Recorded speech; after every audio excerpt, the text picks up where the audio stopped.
آپ لوگوں کے مجھے بہت پیغامات آتے رہے کہ آپ لوگ ہمارے علاقے میں آتے نہیں ہیں. الحمدللہ آج میں نے اپنا وعدہ پورا کیا اور میں آپ لوگوں کے پاس آیا ہوں.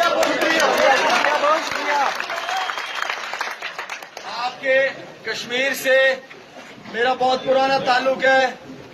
یہ بات میں بار بار اس لیے کہہ رہا ہوں کہ آپ لوگوں کو پتہ ہونا چاہیے، کیونکہ میرے جو دادا تھے انہیں 1948-49 میں غازی کشمیر کا لقب دیا تھا آپ کے وزیر اعظم نے.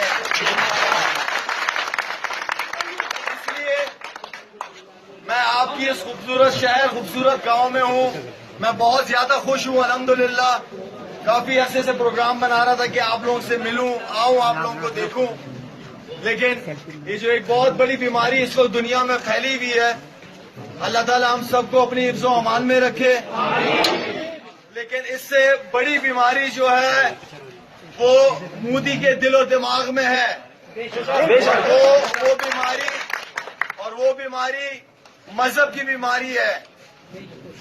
مذہب کو لے کے وہ سیاست کر رہے ہیں، اور ہمارے یہ 2 کلومیٹر پہ جہاں ہمارے کشمیری بھائی، کشمیری بہنیں، بزرگ ہمارے، ان کے ساتھ جو اتنے عرصے سے ظلم کر رہا ہے وہ آدمی، انشاءاللہ اس کو اس دنیا میں بھی جواب دینا ہوگا اور آخرت میں بھی جواب دے گا وہ.